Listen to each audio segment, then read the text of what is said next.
I was like really drawn to this project around mapping out our hearts, and as the project developed, the concept deepened and how we were going to approach it. How can we connect to each other? How can we come together through this global experience that we've just gone through? During the pandemic, you couldn't really go into art galleries and see art, but it also, like, for me, brought up like who gets to go into art galleries and who gets to experience art and all the gatekeeping that happens around art making and what is art.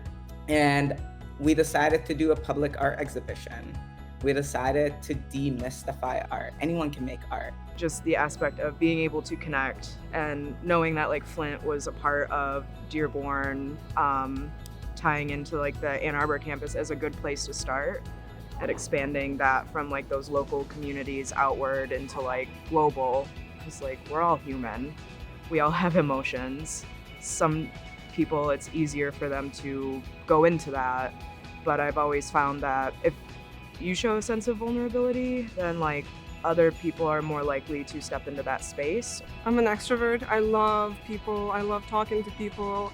I love being a part of the team. I love giving my friends hugs. I love receiving the hugs. And I really just lack that personal interaction. Even though when we were going out of the quarantine, certain restrictions were lifted, people were still feeling unsafe. They were feeling afraid, and they were like, should we shake hands, or should we elbow bump, or like should we just not even touch? We got distance from one another, and I think we're still regaining that connection to this day.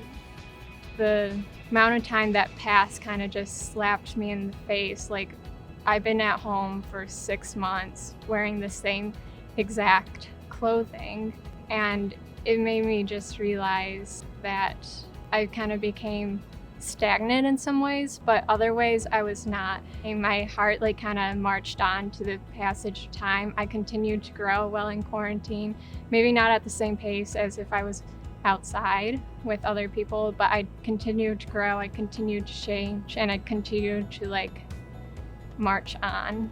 The whole concept behind that image that I made is, even if we are struggling with everything that's happening, one thing that connects the whole world in this pandemic is that everybody's broken. However, we still try to continue to produce, we still try to continue to work. We are continuing to move on.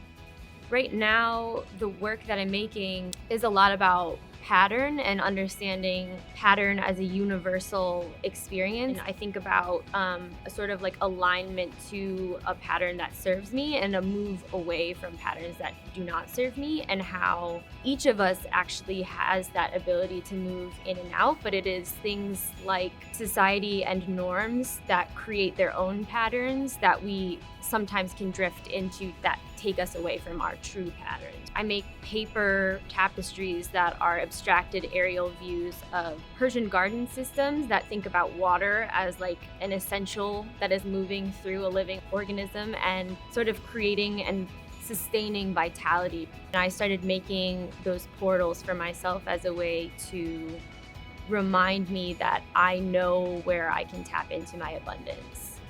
Not that it has to like change like the whole big world, but as long as one person like looks at it and feels comforted or kind of like feels understood, then it makes me feel happy and like it's worthwhile.